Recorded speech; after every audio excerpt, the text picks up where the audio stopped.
Allô, allô! Aujourd'hui, on parle de la cerise griotte. La cerise griotte du Québec. Ici, j'ai une belle variété qui s'appelle la variété Montmorency.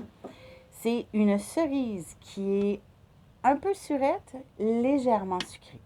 Moi, c'est une cerise que j'adore. Je salive juste à la regarder. J'aime tellement la cerise griotte. C'en est pas drôle.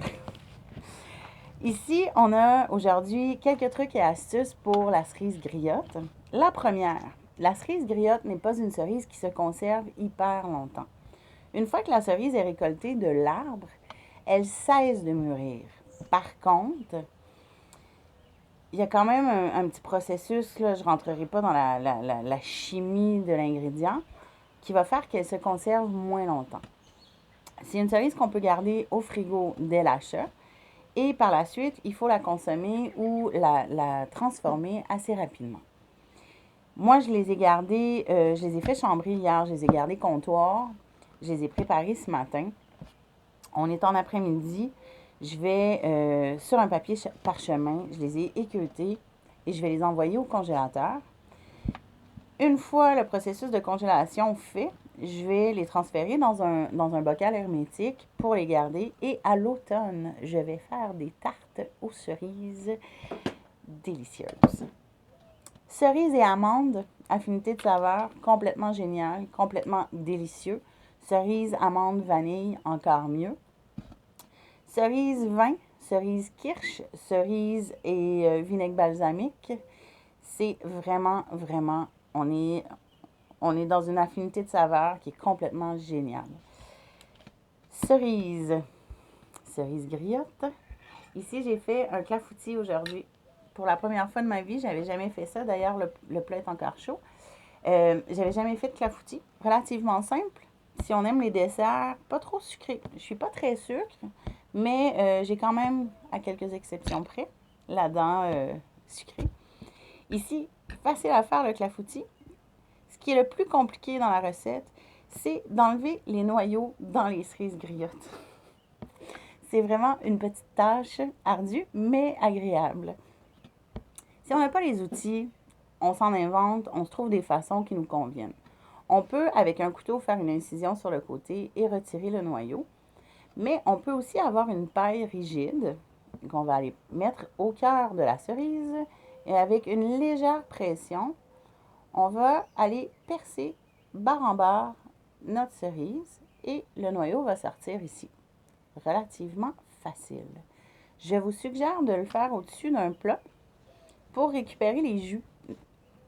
Pour réutiliser dans une recette, le jus des cerises est magnifique. On peut rajouter un petit peu d'eau, rajouter un petit peu de sucre et le boire tel quel. On peut le mélanger avec un sirop simple. On peut agrémenter des fromages avec une compotée de cerises griottes.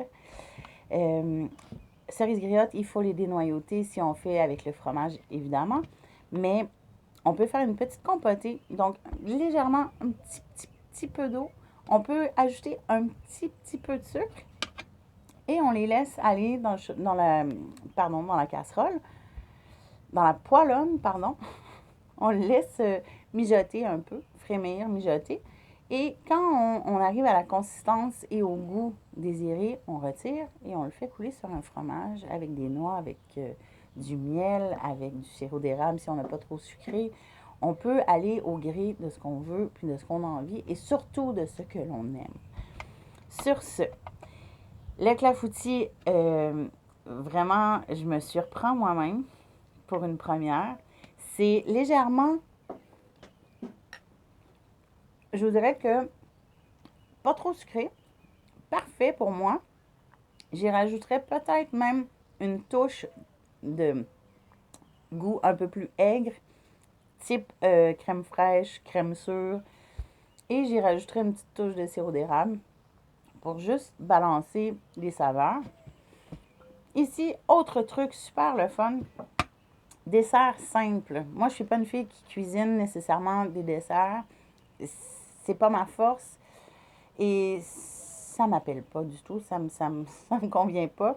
Je suis un peu trop Gaston Lagaffe pour pouvoir faire des desserts avec des quantités très, très exactes. Cuisinière intuitive.